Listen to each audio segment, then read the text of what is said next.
আমাদের অনেকেরই কিন্তু মাড়ি থেকে রক্ত পড়ে। এটা দেখে আমরা অনেক আতঙ্কিত হয়ে যাই।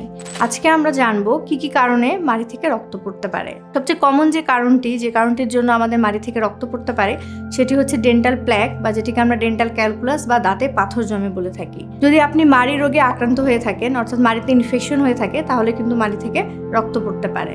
যদি আপনার পেরিওডন্টাইটিস রোগ থাকে, অর্থাৎ মাড়ির সাথে সাথে যদি সফট টিস্যু এবং দাঁতের চোয়ালের যদি হাড় ক্ষয় হয়ে থাকে, তাহলেও কিন্তু মাড়ি থেকে রক্ত পড়তে পারে। আপনি যদি ভুল নিয়মে জোরে জোরে ব্রাশ করে থাকেন, তাহলে কিন্তু মাড়ি থেকে রক্ত পড়তে পারে। ভুল নিয়মে ফ্লসিং করলেও বা দাঁতের মাঝে যদি আপনি কোনো কাঠি বা কিছু দিয়ে খুঁচিয়ে থাকেন, তাহলেও কিন্তু মাড়ি থেকে রক্ত পড়তে পারে। এছাড়া ভিটামিন সি ডেফিসিয়েন্সিতে স্কারভি হয়, এই স্কারভি রোগের কারণে কিন্তু মাড়ি থেকে রক্ত পড়ে। আপনার যদি কোনো ব্লিডিং ডিসঅর্ডার থেকে থাকে, যেমন হিমোফিলিয়া, তাহলেও কিন্তু মাড়ি থেকে রক্ত পড়তে পারে। এছাড়া ব্লাড ক্যান্সার রয়েছে, যেটাকে আমরা লিউকোমিয়া বলি, সে কারণে মাড়ি থেকে রক্ত পড়তে পারে। হরমোনাল চেঞ্জের কারণে, অর্থাৎ মেয়েদের প্রেগনেন্সির সময়ও কিন্তু মাড়ি থেকে রক্ত পড়তে পারে। অ্যানিমিয়ার জন্য, অর্থাৎ রক্তশূন্যতার কারণেও কিন্তু মাড়ি থেকে রক্ত পড়তে পারে। এছাড়া ভিটামিন কে ডেফিসিয়েন্সির কারণেও কিন্তু মাড়ি থেকে রক্ত পড়তে পারে। এবং ডায়াবেটিস পেশেন্ট যাদের সুগার লেভেল আনকন্ট্রোল, তাদেরও কিন্তু এই কারণে মাড়ি থেকে রক্ত পড়তে পারে।